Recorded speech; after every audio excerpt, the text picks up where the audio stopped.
Shivelbine's music has launched more local musicians than most people realize. For generations, musicians from all over the region have walked through those doors looking for their first guitar or their next chance to play.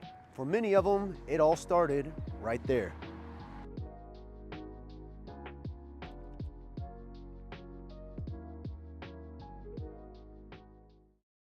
The story of Shivelbine music traces back to Cape Girardeau's jazz scene in the early 1900s, where musician Meyer was making waves. A multi-talented performer, Meyer was a significant figure in the jazz world and Cape Girardeau's cultural life. Known primarily for his saxophone skills, Meyer was deeply embedded in the local music community and co-founded the Melody Kings, one of the earliest jazz bands in southeast Missouri. The Melody Kings performed at dances, gatherings, and live events across the Midwest, popularizing jazz and helping to cement it as a significant cultural movement. In search of another source of income, in 1934, Meyer opens a branch of the St. Louis Band Instrument Company, which distributed instruments to local schools. It was at the time when Cape Central's band director was a man named William Shivelbine. The two would establish a close working relationship that would lead to a partnership the following decade when they opened the M&S Music Store.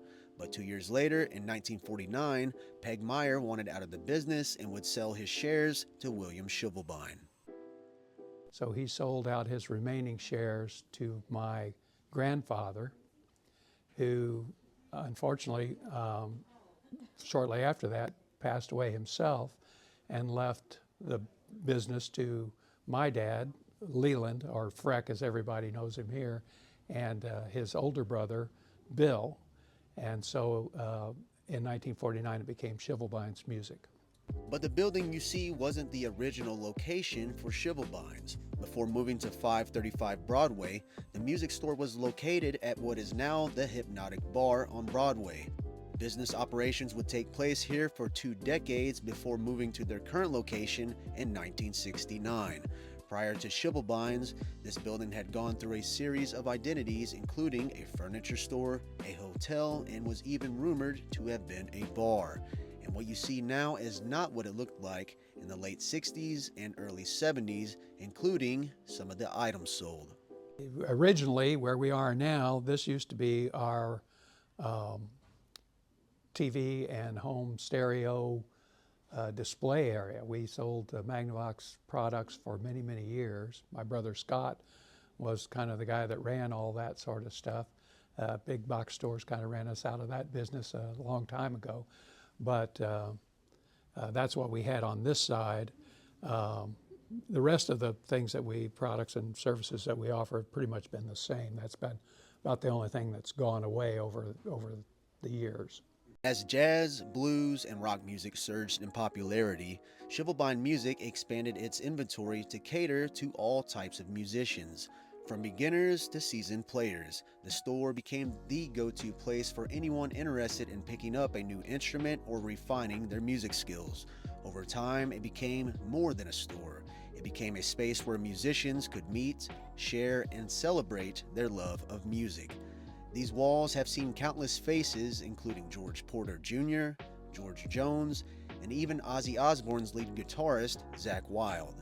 But above all, Shivelbines has always stuck with the primary mission: school music service.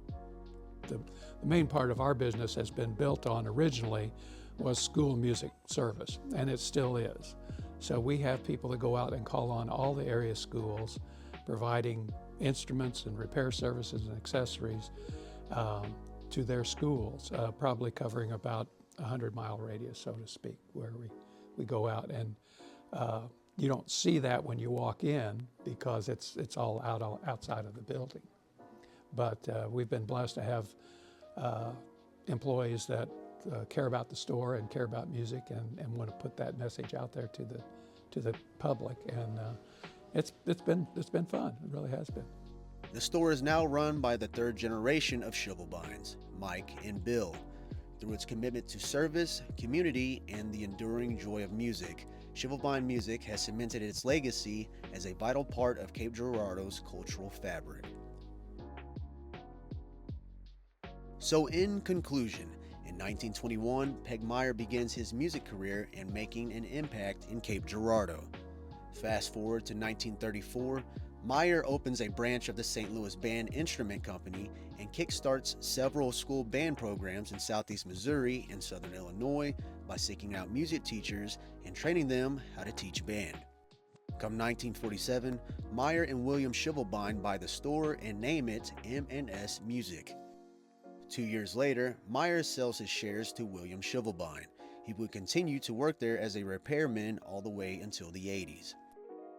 2 decades later, Shivelbine's music moves from their old location, the Hypnotic Bar building, to its current location we all know today. And in 2024, Shivelbines celebrated 75 years in business.